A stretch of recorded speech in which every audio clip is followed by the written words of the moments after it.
Welcome, all you bots, bits, and all you other artificial fish. Welcome back to One with the Films, the podcast that you can guarantee was not made by AI. I'm that devilishly handsome, flawed to the nth degree, man of the seas, who's the bee's knees. It's Kay, also known as Keegan, also known as that white guy that kind of looks like a Viking.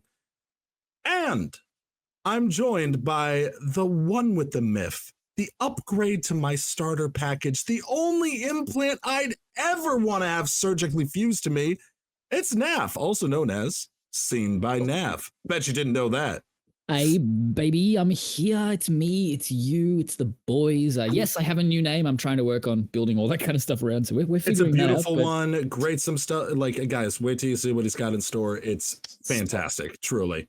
Yeah, I've been as you saw, One with the Myths, I've been attending the Melbourne International Film Festival, so that's been my kind of big thing right now, and I'm really excited.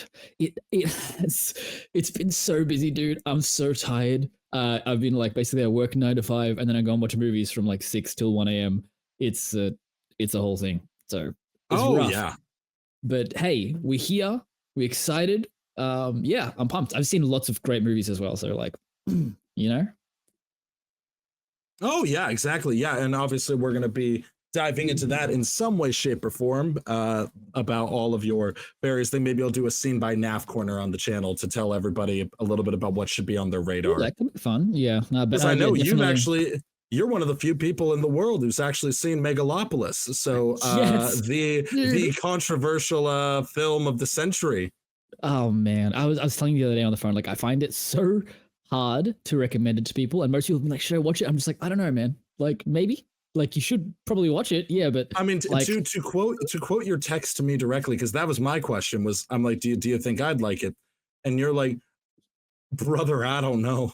You're like, I think it might be, but I mean, that's totally up to you. Yeah. Totally like turned into a 70s smoker because you're like, hey man, it's kind of up to you. You know, film means so much to different people, and it's just, you know, you're gonna have your experience with it. I'm gonna have my experience with it. So yeah, I don't know, man. Accurate. Yeah, it pretty much was like, look, whether people like or don't like it is going to be incredibly unique to everyone's experience. Like, and I think the other way that I explained it to you, I was like, I fuck with this, yeah, I loved it. I had the best time. My theater was like buzzing too. They were laughing at a bunch of points where I don't think you're supposed to laugh.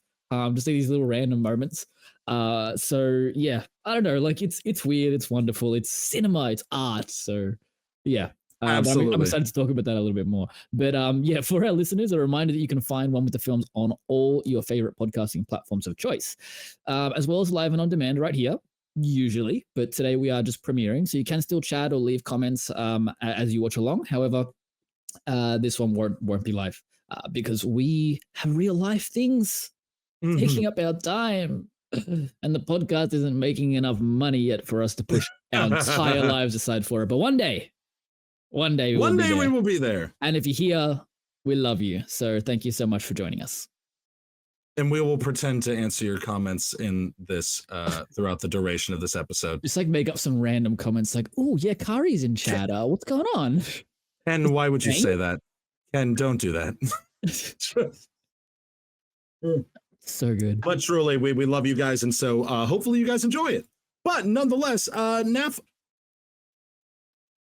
what film do you think? Hold on, I messed up completely. I jumped so far fucking ahead. You are jumping all over the spot. My gosh. Come on. Yeah, absolutely. So, but nonetheless, let's rewind and try again. So that being said, Naf, why don't you tell us a little bit more about what we're doing here today? Well, I don't want to do that. Fair enough. All right. So now, what film? No, so the weekly watch list is what we're doing today. And that's what happens when a bunch of friends with unique and wonderful taste in films have tried a little too hard for too long to share and discuss their favorite films with people they love. And if you've been around for a while, you already know the shtick. But for the uninitiated, the idea is that for every episode, at least one person is watching the chosen film for the first time. So it's about having a space for creators to share the art that matters most to them and give them a platform to show us all why. That's the pitch. What it really is I met this loser like 3 years ago and I was like, hey, have you seen all of my favorite movies? And he was like, nope. And I was like, okay, you should watch them. And he was like, okay. And it took him 3 years. So I was just like, I'm going to start a podcast. I'm going to get all of the people that I know to jump on and force him to watch my favorite films. Because otherwise, this man, who is the only other person I know in the world who loves films as much as me, will not watch anything. He loves them so much, he refuses to watch them. I love them so much, I refuse to be disappointed by things that may disappoint me.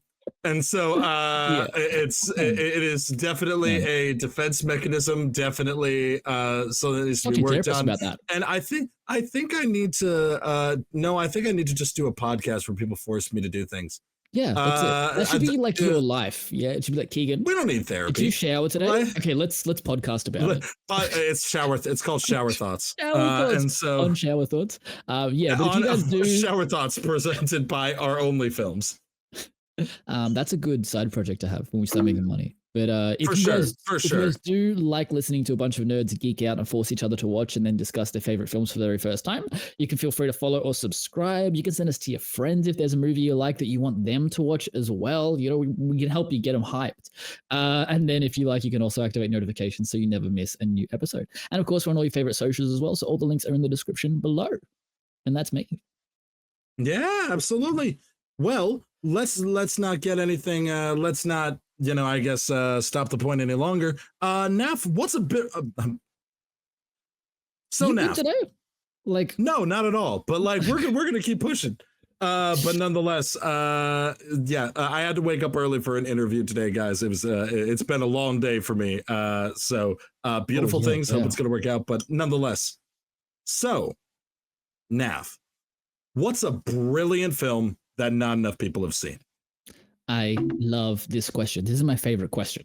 And I have the answer for you, right? This is like factually correct, okay? It is a brilliant film not enough people have seen.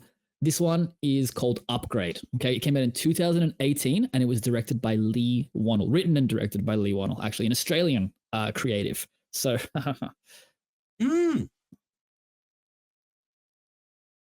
Very cool. But can you tell us in one sentence why you chose this film specifically? Yes. And it comes with a question as well. The question is, did you watch the Olympics last week? No, despite on TikTok, America always. If you've been on TikTok, you would have heard of this wonderful creature, wonderful Australian creature who went into the breakdancing competitions. Her name is Reagan. Have you heard of her? No.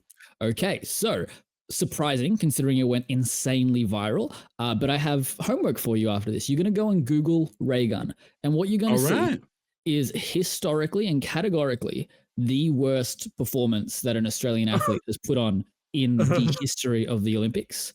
And we are, as a culture, as a people, embarrassed. We're disgusted. It's horrifying, So to bring Australia back, I needed to bring something that was Australian and magnificent to the podcast, obviously beyond just myself.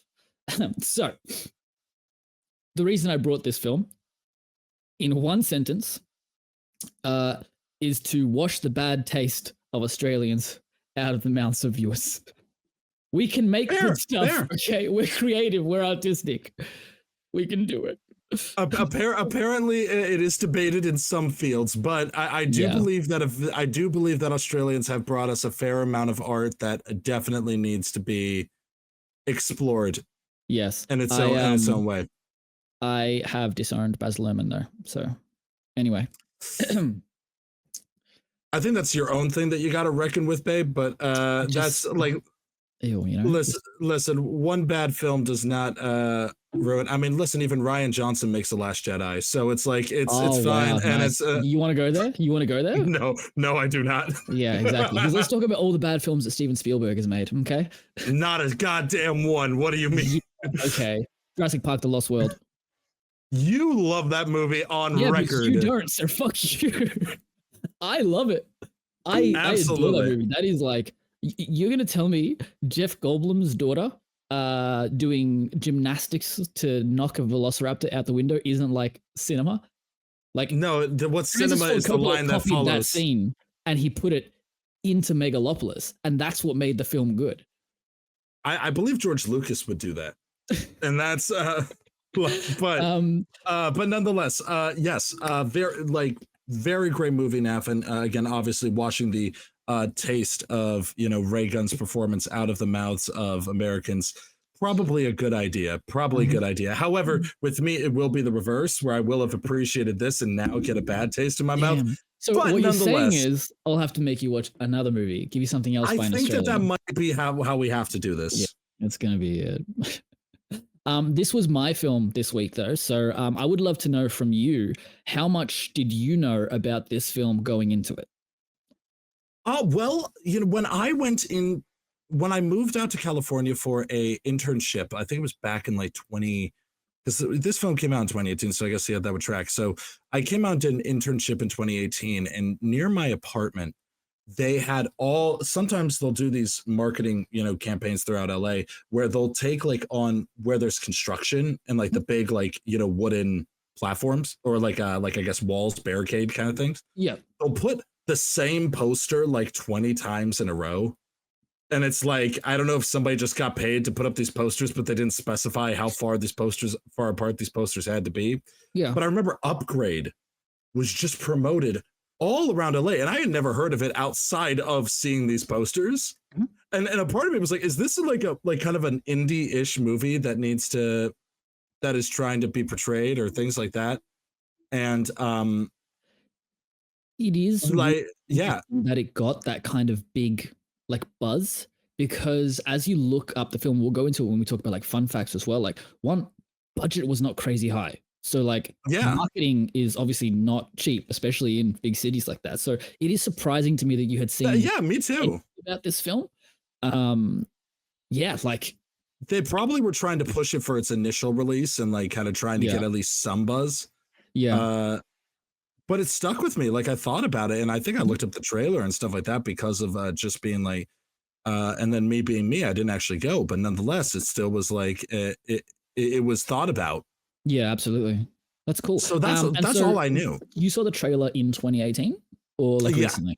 Okay. Yeah, no, so between then and now, and me telling you, hey, I want you to watch Upgrade, did you have any other connection to the film? Not necessarily. Like, I would just see other like I would see other things around like about it, like where like maybe on is scenes or like an Instagram thing where it's like cool movie scenes, and I would see some of the fights. Gotcha. I remember seeing at least at some point I came across one of the fights, and I was impressed with some of the techniques that they used. So I was like, oh, okay, all right. Yeah. But I would say that was it. But how did you get introduced to this film? Did you get introduced to it later? Did you know about it at the time? Yeah, I saw this in cinemas. I went with two of my best friends at the time, and we just sat down and watched this. I had seen like a trailer for it, and I was like, yep, this is I need to see this. This looks so cool. And yeah, so like I've now gone and introduced this film to a few other people as well. This is one of my like fringe kind of favorites. Like, not a lot of people know about this film. I think a lot more people do now since it found its space on like streaming and all that kind of stuff. Yeah, absolutely. Yeah, but like in its inception, that first experience in the cinema, like it was very akin to the feeling that you get watching Ke Huy Quan's first fight scene in Everything Everywhere All at Once in the theaters. Yes. You know what I mean? Like, you're just watching the film, and it's just, it's setting up, and it's interesting, and it's cool, and it's funny, and it's quirky, and you're like, all right. And then that first pin drops, and you're like, what? Mm-hmm. And I love that feeling about this film. This is why the other day when we're talking about it, and I didn't know how much you knew, I was hoping to watch it with you, because I love that reaction when it clicks as to what's happening and how they're doing it, and the storytelling that they do through the actual camera work. Man, I got to see it in theaters. I've seen it 3 times now. So in theaters with a couple of friends, introduced it to some others, and then introducing it to you. But I've always loved it. It does all the things that I need it to do right. And so, yeah, it's a very, very easy recommendation for people. Oh, absolutely. And this film, I told you, like going into it, and a little bit of spoiler alert of how I felt about it. We've watched a couple of films over the past like couple of weeks with the podcast that are not only just some of them not necessarily long, but they're they're a little bit more complicated, a little bit more heavy, and sometimes takes a little bit to get into. Mhm. This one, I told you, I was planning on watching it over the course of a couple of days just due to the nature of how my schedule was acting up. But then I started it and it got my attention so much that I found myself like an hour in like no time at all. Did you finish it in one sitting? It's just I did not, but I got like up to the last like 10 minutes. Gotcha. That's impressive for you. Yeah, I know. It's like because typically I just have to like swap them around, but like it was just that. That's the highest praise that you could give it. Like it sounds like I'm nagging the film, but it definitely is a praise. So don't worry, I understand what you're saying. So I know you know. I'm more just talking to defend myself against the comments online. Classic. But nonetheless, you have some fun facts for this film. So before we get into our feelings on it, would you like to go into your fun facts? I would love to do that. Thank you. Released in 2018 on a cheeky little $3 million budget, this film brought in $17 million, so making it a success relative to its budget, but in the grand scheme of things, it remained relatively unknown. I did see as well, so its opening weekend, it made $4,600,000. It opened in 1,500 theaters across the states, so like, that's huge. So it opened in 1,457,000 theaters, and its widest release was across 1,458. So one extra theater picked it up after its opening weekend. It had a decent opening weekend. Obviously, made back its budget in just then, excluding marketing. But worldwide, like I said, only made $17 million. It's not like a hugely what's the word, like profitable or like film that made a lot of money. It did, however, win the Audience Award at the South by Southwest Film Festival and the Catalonian Film Festival, and it won Best Set Decoration at the Australian Production Design Guild Awards. So that's pretty cool too. And you can see one of the things that works really well about the film is how real it feels. Exactly. Absolutely. It was written and directed by Leigh Whannell, who wrote the original Saw film and then went on to write and direct The Invisible Man in 2020. Oh, shit. Okay. Yeah, that film was also pretty well liked, and it took on, get this, right? So we went Upgrade, $5 million film, and then we went to The Invisible Man, $7 million budget. Okay? Following me so far? Yeah. So the Invisible Man brought in just a little bit more money at $145 million. Damn. Yeah, huge. This film stars Logan Marshall Green. You may know him as the Shocker from Spider-Man Homecoming. You know, the dude who gets vaporized in like the first bit of the film. And it has a 3.7 on Letterboxd and a 7.5 on IMDb. This film features some of the most inventive fight choreography and cinematography, and that's thanks to Stephen Duccio's cinematography. And you can't watch this and not shout out Andrew Johnson, the camera operator, and also, get this, the iPhone. So to get some of this film's iconic tracked camera moves, they strapped an iPhone to the camera's body.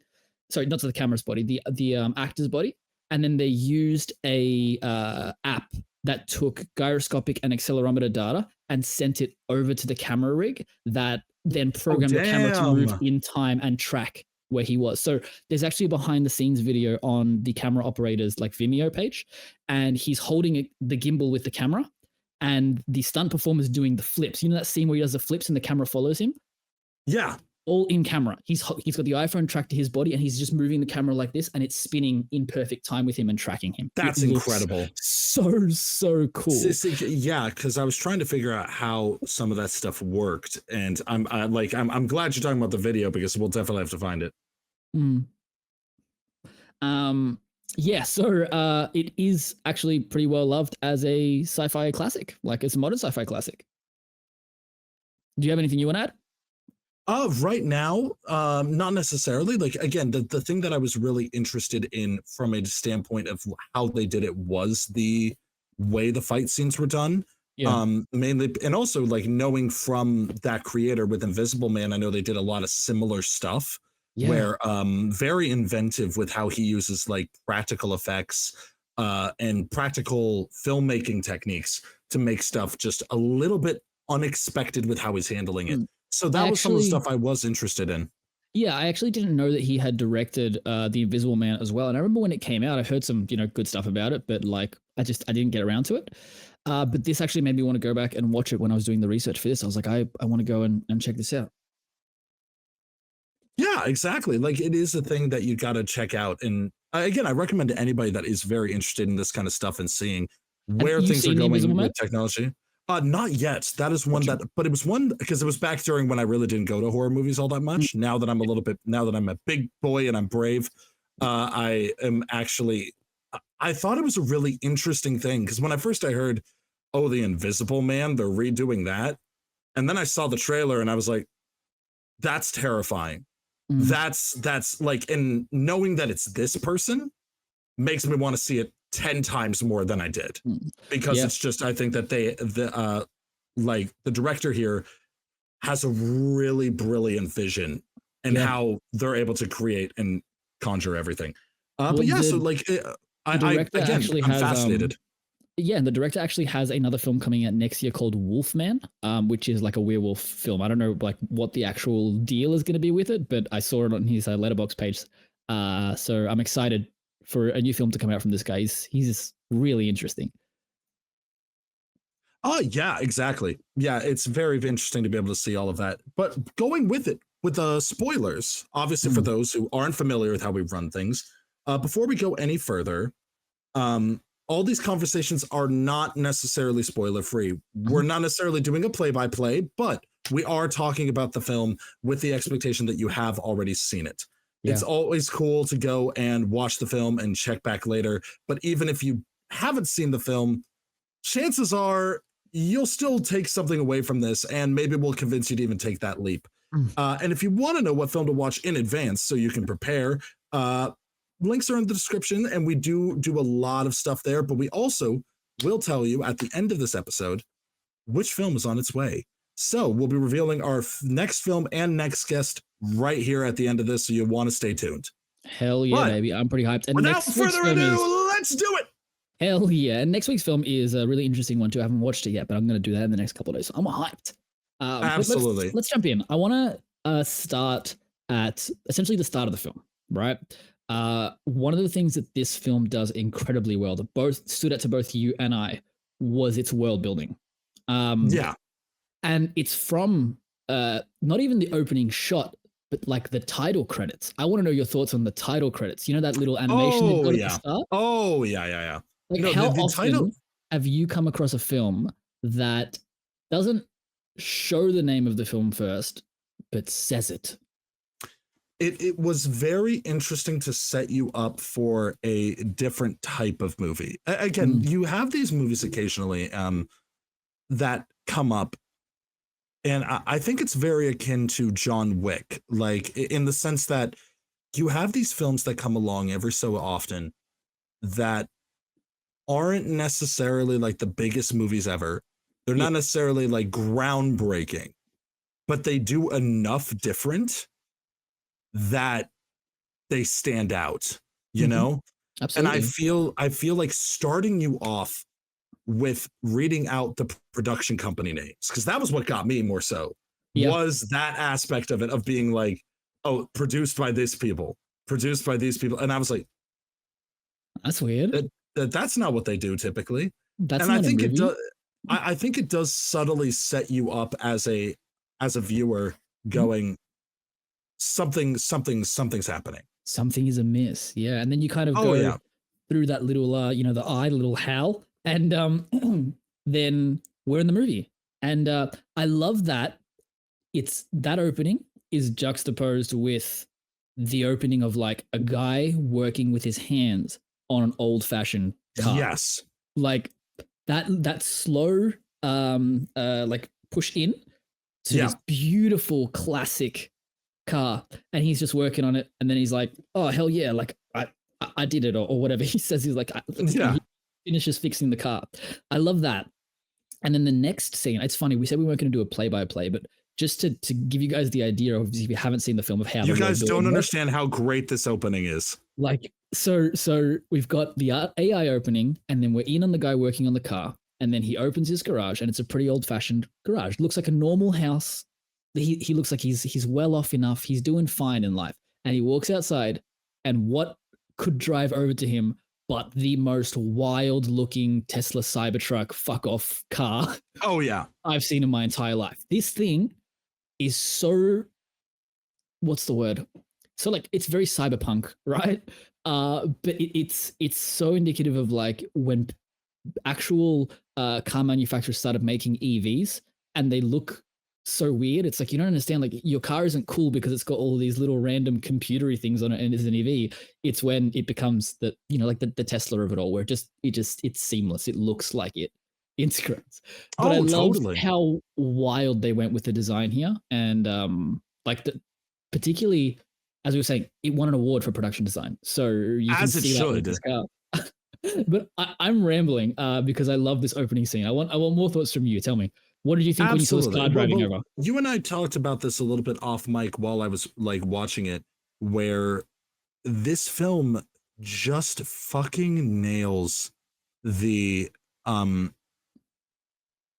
it has this experience with it that you feel. Very few films commit to the world building in a way where they feel like they either have to over explain or are kind of a little bit ashamed that they are leaning into sci-fi. Yep. And they're like, oh, we have to kind of make it sound cool. Yeah. Instead of being like, don't you trust that the story you're telling is good enough?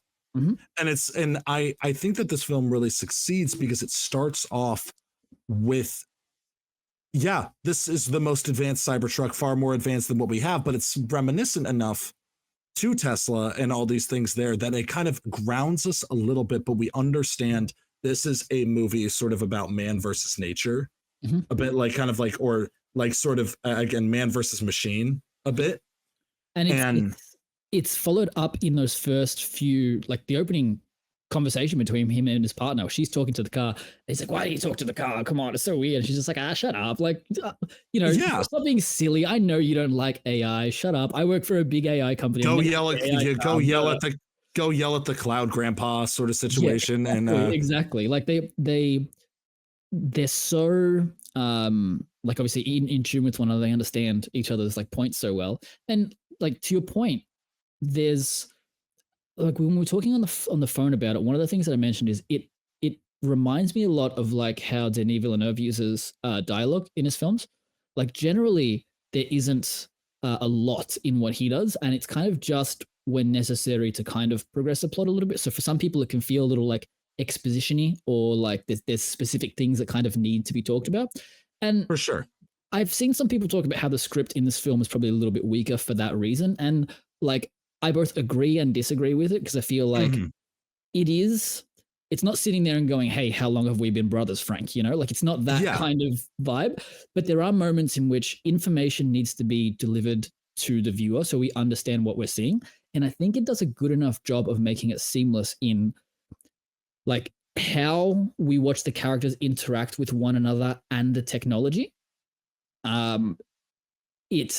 It does a fantastic job of building those characters up. And one of the things I want to talk about later as well is like how the acting actually plays a part in there as well. But that's the opening of the film, right? We've got the introduction to our main character. We've got the introduction to our like technology. But I love that as the film continues to progress, you're slowly introduced to more and more ideas. Like from there, he finishes working on the car. He's like, hey babe, like you gotta come and take me to drop this guy's car off, because you got to bring me back afterwards. And also you got to see this guy's house, you know, but we've gone from outside to the car to inside where we've got the table, computers and all of that crazy stuff. And then we go to Mark Zuckerberg's house. Yeah, exactly. And then we're in another world entirely. And it's almost like you're going through a portal to get to his house. And I think great design, by the way, like great, incredible design. And one of the things that stands out in this film as well is it's got a very like Neil Blomkamp kind of vibe to its visual Mm. effects. Like they're very grounded in reality as well. And it's like even in this first scene where you walk down and you see Aaron with his like, what are you doing? He's like, this is my cloud. Oh yeah, Like you yeah. just you can't not. You're like this guy's silly. This guy, but it works. We've all seen people like that, so you almost it's hard not like, to. Yeah. So you go. Oh well, I was gonna say it's like hard not to. Like they did such a great job of setting up a archetype. That's like we get it. We know what this guy's like. We get it. Like it's just you don't have to do more than what you need to do, you know? And that's sort of what they just handle really well with this. It's exactly what I was thinking as well. It's that like when we talk about how it's like it's simple in a sense, like your characters, when you break them down, not a lot of them have an insane amount of complexity to them, all right? But you don't necessarily need that. You don't need to have the conversation around whether Leonardo DiCaprio is a good guy or a bad guy in Killers of the Flower Moon. Like that's not necessary here. We have the guy who's against technology. We have the partner who's like embraced it and just living life normal. And then you have the guy who's probably gone too far. Yeah, exactly. Like he's a little too far in that camp.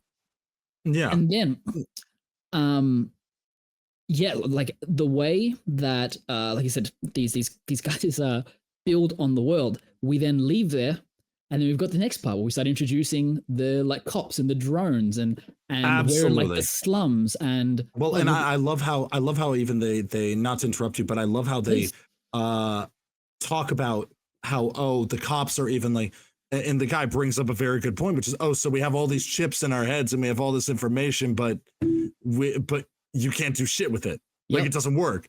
And it's like I felt like that felt so real to me. Is it kind of has that even that cyberpunkian kind of feel a bit where it's like this stuff doesn't always work. It's like you have all this shit, but it doesn't actually do anything. It's still governmental. It's still the stuff. And I'm like, it had so much stuff there. That I will say this movie showed me every reason why I'm afraid of self-driving cars. And while I'm afraid of all this stuff that I'm like, yep. See, this is why. Just more people watch movies like this. By the way, real quick, I wanted to shout out the production design team, the art team, with things there. With the production design was by Felicity Abbott. Art direction was by Mandy Balick-Wester. And then Phoebe Roberts, as well as the set decoration by Katie Sherrick, and then costume design was done by Maria Pattinson. Yeah, a very incredible team. Kudos to you guys. Well done. We stand art department. Get paid better.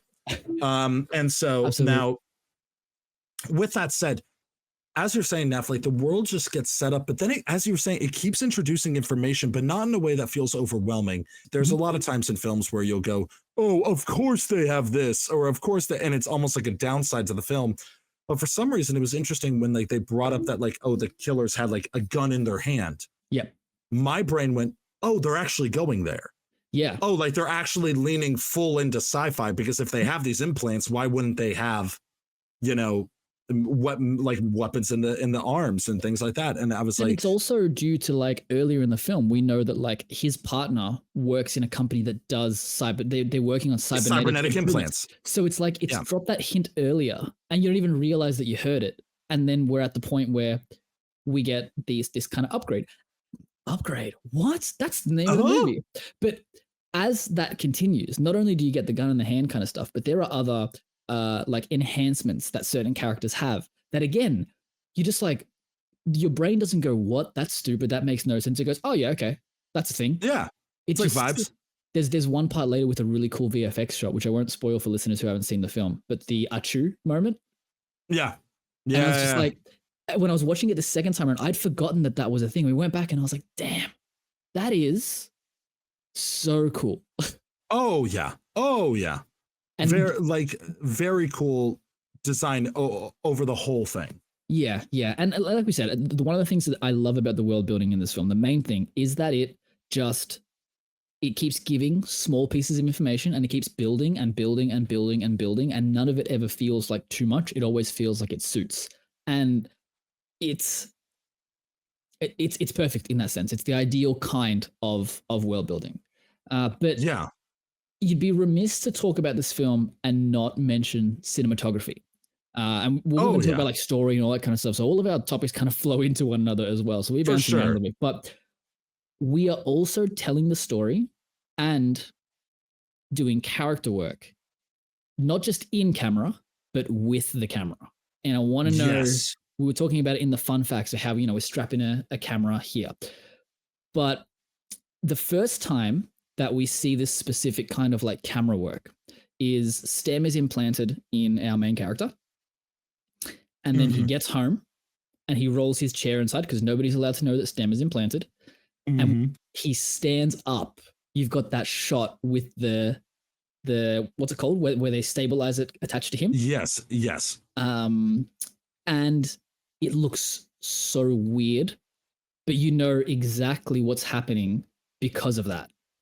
Oh yeah. Well, it's one of those things where it just helps offset the viewer's feeling about the whole thing in just enough of a way that you're like, okay, yeah, like I have a robotic feeling to this without it, because the actor does a great job as well. I know we'll talk a little bit more about him later, but he does a really good job at selling that it's, because you hear people talk about the Darth Vader thing and it's like, oh, he walks a bit stiff because he has robotic legs, but I never feel to some degree like that Darth Vader is half robot. Costume design. Yeah. Like it's one of those things where I'm like, I don't personally feel as much as I do in this movie, where he really does play up that part. There's a lot of like physical like work that he's doing. I was wondering if he was a dancer or something, because I was like, he has very particular movement, and I know that like it's like I'm sure he must have done movement training or something with this, but it was like the fact that they were thinking about that on a micro scale was very, very effective. It's again another reason that you're just so bought into the film, because it's committed to its bit, right? You essentially have like the start of the film, this character by not being so connected to anything like external or like not wanting to do tech or anything like that, and being very like hands-on, you see his like kind of swagger in how he walks straight away. He's very like, like lean back, and kind of like when he walks, it's all, there's a lot going on with his body. And when that changes to the shot where we've got, the camera attached to him, and it's like, it's a steady cam. It looks really, really cool.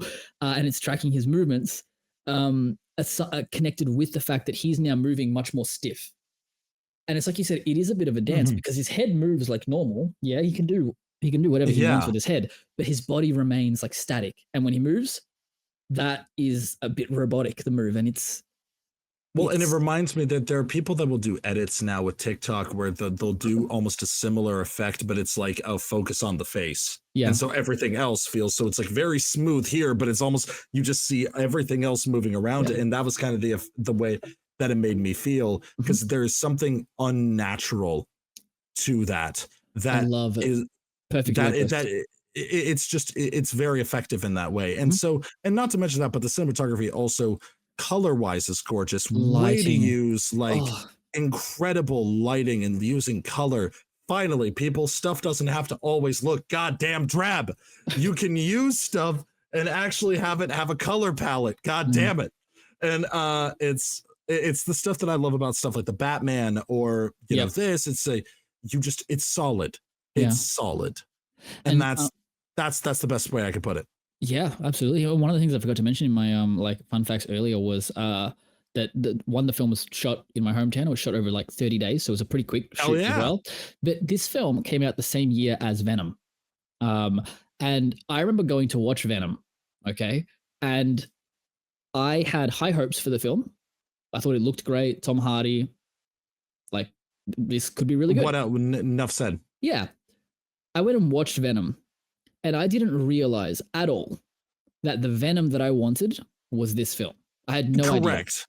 And I watched Venom and I was like, that sucked. I hated that. And look, in retrospect, I know it worked with a lot of people, and I recognize that it wasn't so much that it sucked. Like, I think it's a fine movie, but it's not what I wanted for that character. It wasn't what I wanted or needed in that moment for what kind of film it was. A couple months later, I sit down in the theaters and I watch this and I was like, Jesus, like this is it. This is hey, we need each other. And where does it go from there? And particularly like in the action is where it stands out. But we're introduced to how the camera is going to work in our action with this opening scene. And then we start hearing our character talk to STEM, and it's like a little freaky and wild. And then we get to essentially that sort of first fight sequence. And as you said, like lighting and color in this film are so powerful and so creatively used. And I love that even in the poster that you can see here next to us, like that big like red room with the red text that just like this shot that's in the poster is like, I think it's the last shot of the film. It's the last shot. Yeah. It's just whoa. But we get to that first fight scene and we've got the characters in there and Stem's talking to him, he's going, oh, hi, blah, blah. And he then starts this fight and he's losing the fight. You get Stem goes, I can help, but I need to be able to act independently. And obviously this guy's about to die. So he's like, permission granted. And then the sound effect, the whomp. Yep. And then the way that everything in that moment just, you go, oh, yeah, that's what we're doing here. And that is consistent throughout the entire film. All the fight choreography involves those kinds of moves, and like we said, obviously shout out to the camera operator and to the DP as well. Like, yeah.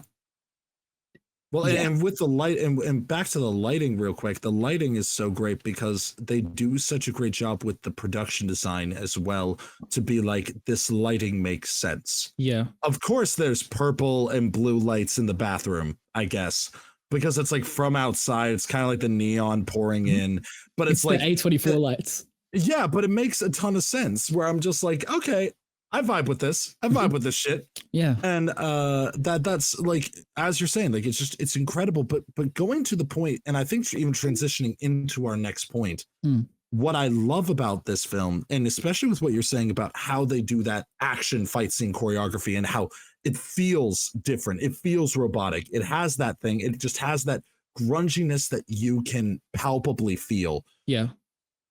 You've talked to me a bit. We often talk about like show, don't tell. And sometimes it's okay to tell, but this film does a really good job by using those techniques. There's so much you implicitly understand about the film. There's so much that you feel on an innate level. And I want to know if, like, when you watched it the first time, if there was anything that you just kind of felt, because as you said, it does balance that. Because obviously you have the AI talking to him throughout the entire movie. So it's like, yes, there is a certain element of tell, but it works. I think that the reason why it does has to do with the perfect choice for the main character.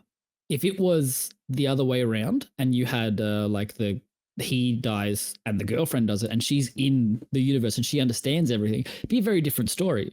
But by making your main character connected with this tech and being introduced to VR and hackers and, you know, people with cybernetic enhancements that make no sense to him, it makes it a lot easier for us to kind of accept that he needs to know this. You know, it's very different to two scientists sitting in a room and somebody being like, but what do you mean? What are the physics here? And it's like, no, like, I know you both know. This feels like shitty exposition, but I don't know and my character doesn't know. So when he's going, you need to find a hacker, you need to remove the rootkit. And this guy's like, the fuck are you talking about, rootkit? Oh, yeah.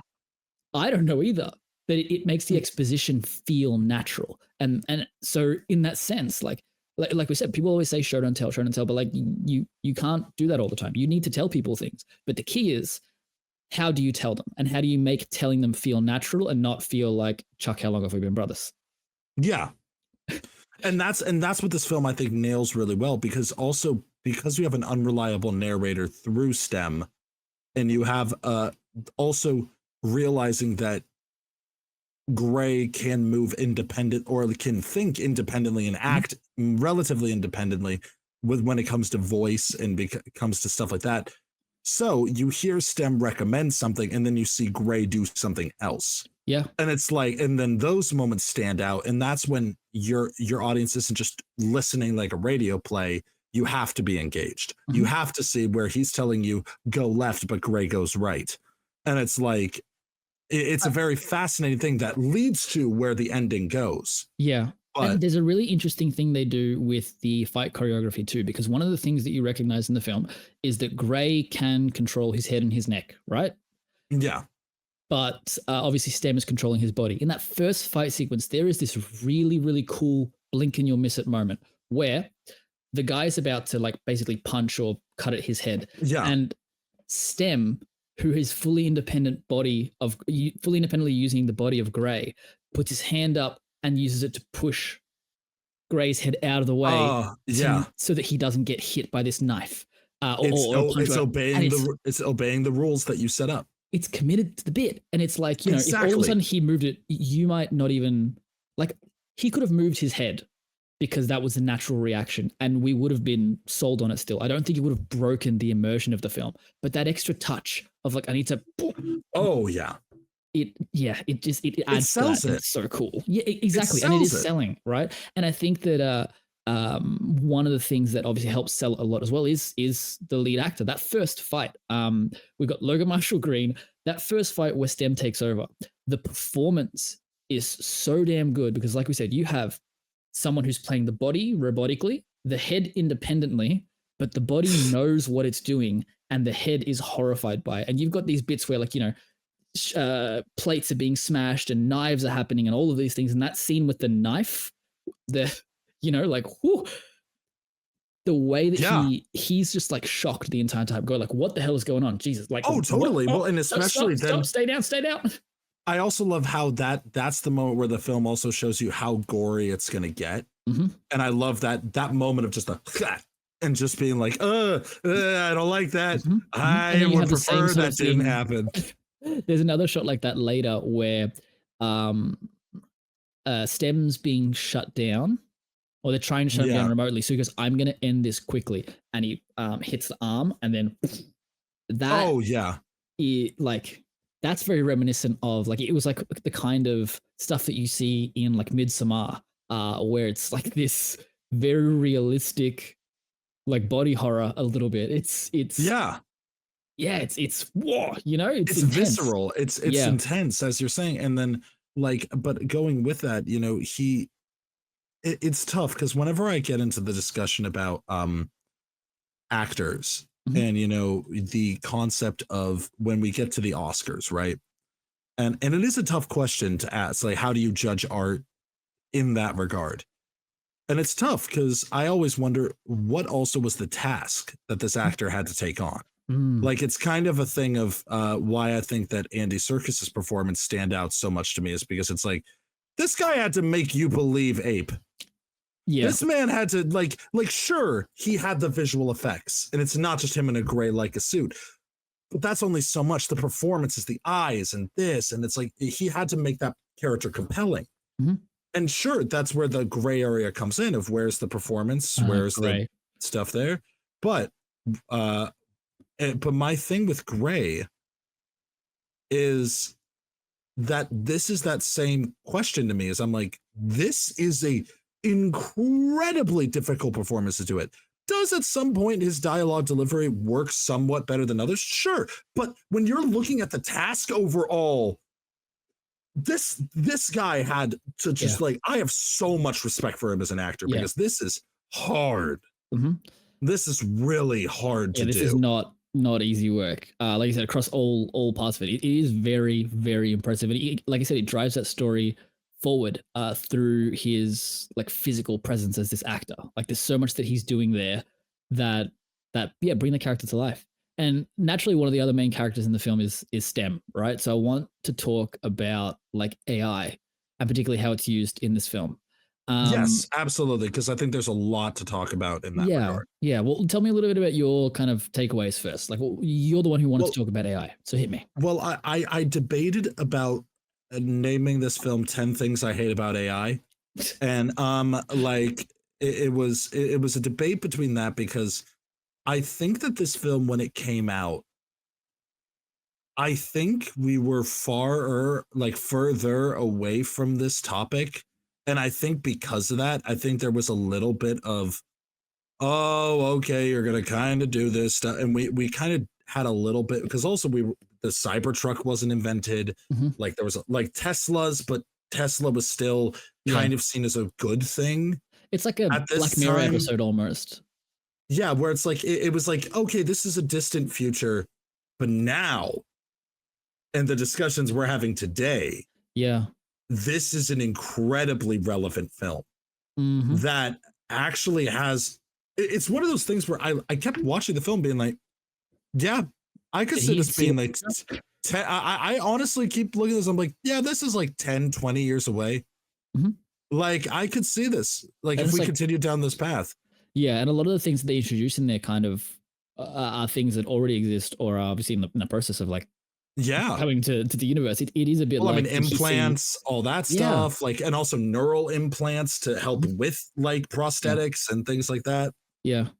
Some of You're like right. the It's almost upgrades that there. people have, like the cybernetic enhancers are so cool. Well, I love the shot of one, you've got the autopsy of the guy who has the Oh, implant in his yeah. arm, and that's kind of like, oh, what? That's the gun. It kind of finds out the same time that the Grey finds out, but in separate scenes.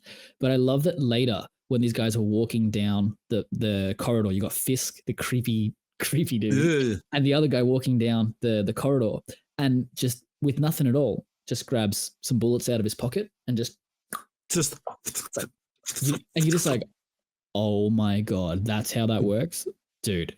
Sick. it's like, yeah, Yeah, but truly. like the way that AI is presented in the film is again very simple. It's how you'd probably like if you want AI to be scary, this is how you tell the story. And it's one of those things that everyone kind of like fears too. But it does this really interesting thing where obviously by melding the AI and the human into like one, and then the way that you realize that Gray is kind of he's not really like an active protagonist in a lot of the film. Like there's a lot of STEM going, well, you should go here. And he's like, all right, I'll go there. And then react. And he's very much driven by STEM. And that could be a complaint of the film, if not for the ending. Yes. Because what I saw online, lovingly dubbed as the quadruple plot twist, I was like, it's almost like it puts you in this place of you get there and you go, oh, okay, like this is kind of going this direction, and you're like, oh, okay, cool. They're kind of fighting one another internally, and you get that little moment of like, don't fight against me, your brain will break. That again, little like nod at that, but you get this build up to this moment, and then the big change, and you go, oh, really? And then you're like, maybe not. And then it cuts back and forth, and you go, oh, and by the time you're in that last shot where he's walking towards the camera, and again, it's tracked and it's uncomfortable, and it's just like, steady camming him walking towards the camera, just fades out to black. You're just like, draw on the floor when it's done. Yeah, truly. Like you watch this film and it hits you with that, and then that whole idea of like, oh, he's in his mind. That's where he is. Yep. And it's and like the that line moment where Stem of says he's in his mind where he wants to be. He's happy. Yep. It's just that fuck. We're done. Mm-hmm. We're done for. Yeah. And it hits you with that overall, just hits you in the head a little bit with it. And I love it. I love it so deeply. Yeah, it's like we said, the film is a lot of fun. It's a really easy watch. It's really easy to recommend to anyone, and it does, like we said, touch on some really real things. Like it's okay for us to be scared of the future and it changing. Some people are going to want to stay in the past. Some people are going to want to move to the future. Some people are going to take things the wrong way. But as we said, it's a collection of very simple things done really well. Like we said, your characters here are like archetypes, really. Like that's what they are. They're you're not going to sit here and question a lot of things about Gray's personality. He doesn't like tech, and he's a hands-on kind of guy.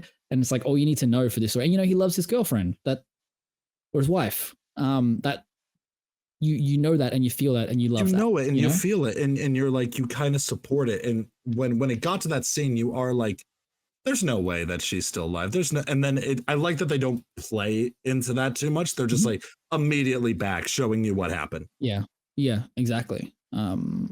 Yeah, but like I said, the film is it's a great watch. Like I could recommend it to anyone, and I would. And do you have any kind of like final thoughts on the film before we move to some cinema? No, it's just fucking solid. Like that's the best thing about this movie. It's just solid. You're gonna have a good time with this. There is no ifs, ands, or buts about it. It's just you're gonna have a good time. Yeah, absolutely. Cool. And yeah, sort of like I'm glad that I got to bring it to you. I'm really glad that you enjoyed it. Yeah. Yeah, it's a good one. I'd say it's one of my favorites of the ones that we've shown this because it's just solid. That's the best way the best compliment I can give is it's solid. Yeah. Awesome. Well, we always love to wrap up with a little game of cinema a la carte. So as a reminder, this is where we get to show you the best way to experience this film, and that's through the metaphor of food. So we've each prepared a menu of our own for this week's film as the main course. And that's along with an entree or an appetizer to start, a wine to pair, and a dessert to complete your journey. And then you get to decide which of the set menus you love the most. So you can just let us know in the comments what you think. But Kay, I want to know from you first, my man. Like, what is your set menu? Do we have a title for your set menu? I do, because I am no heathen. Of course I have a title. This is called the We Told You So menu. Okay. And these are all films that you should have listened to a person in the movie.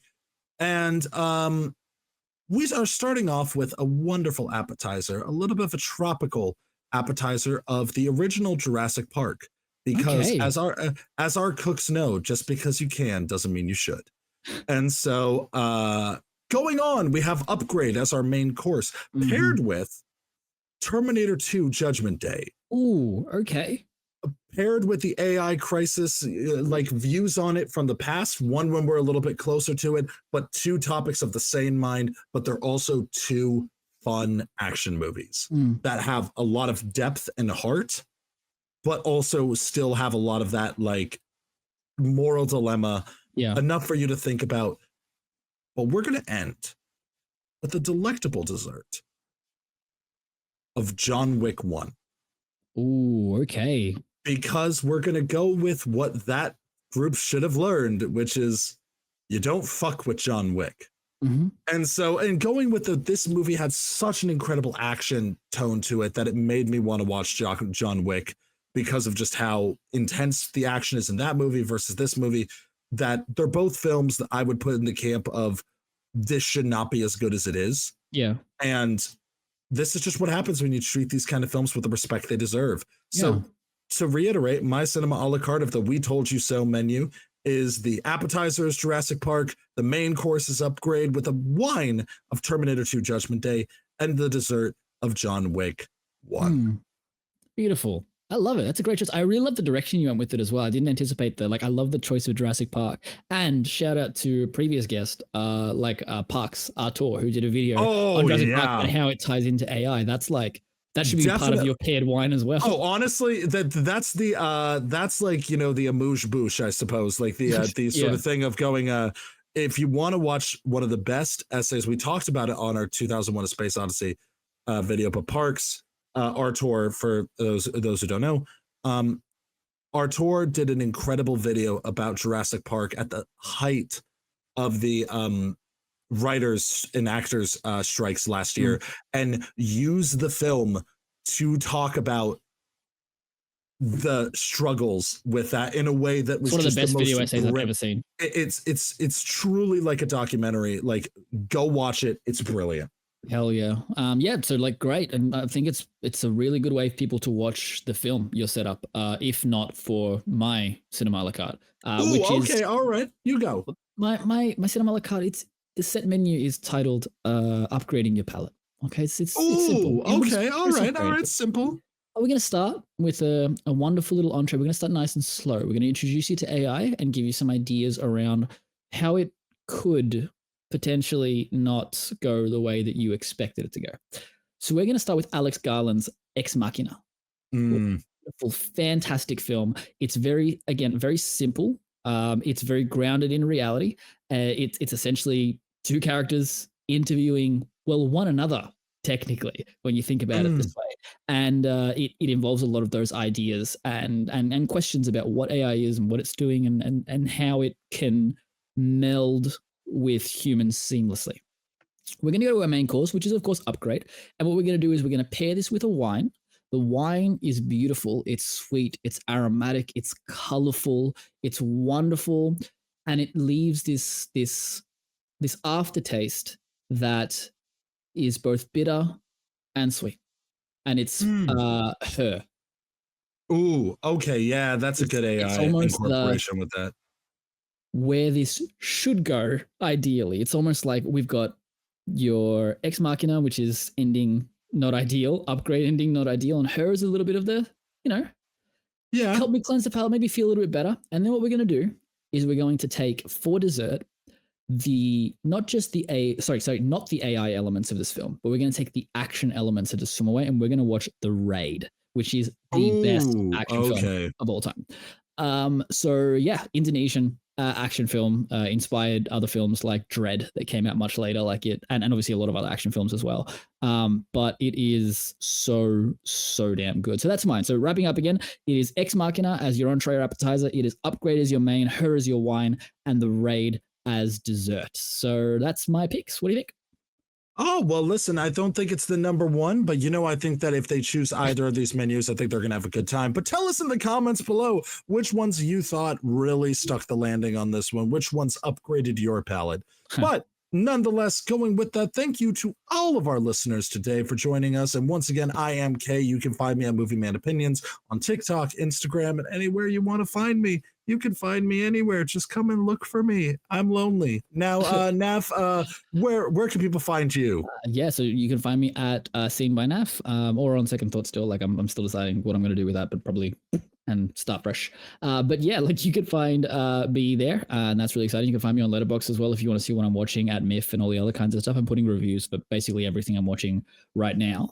So it's pretty chill. So, Kate, you want to take us out? Beautiful.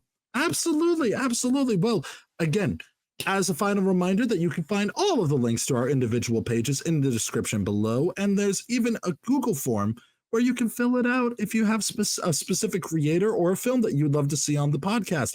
And you can also find One with the Films on Instagram and TikTok and all of your favorite podcasting platforms. But for now, as promised, feast your eyes on our next film on the weekly watch list. See you there. Oh shoot, are we filming already? Oh, my bad. I'm so sorry, everyone. I'm here. So, what's going on, guys? My name is Kari. I'm also known as a Star Wars Tia out in the nerdom universe. I am a huge nerd. I'm obsessed with Star Wars.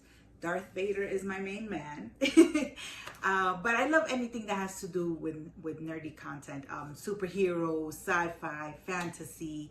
I also love a good, any type of dark stories and any type of mysteries. So, I'm a huge nerd. I really love all of that stuff, which is why I'm excited that two of my favorite boys invited me to come and tell you guys about the next film and the next guest that they're gonna have on their episode next week. It's really one of my favorites. I'm so excited for this. Can I please have the DVD for the movie? What do you mean we don't have it? So what am I supposed to present to them? What's the next best thing that's related to it? Angels and demons? How is it? Because it's about demons and evil? I can't present this. What are you, crazy?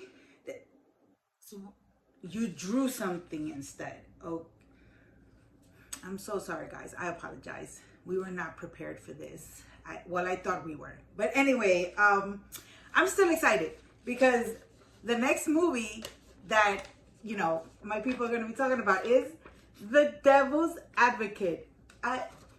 Actually, this is kind of a really good drawing. That was good. But I'm excited. This is amazing. This is one of my favorite movies. It's one of the sexiest devil movies out there. I mean, it has Keanu Reeves and Al Pacino. You can never go wrong with that. I am so excited, guys. And I am so jealous of whoever the guest is gonna, no, you know what? Can you go let the guys know that I'm gonna put myself as the guest? Yes, I'm gonna be the next guest next week, talking about the Devil's Advocate with my boy Nav and Keegan, and I am so excited, and I really hope that all of you can join in next week. We're gonna be having this conversation. It's gonna be flirty, it's gonna be sexy, it's gonna be dark. You know, just come and enjoy. We're gonna have such a fun time, and I really hope that I see you guys there next week. Okay, take care, bye.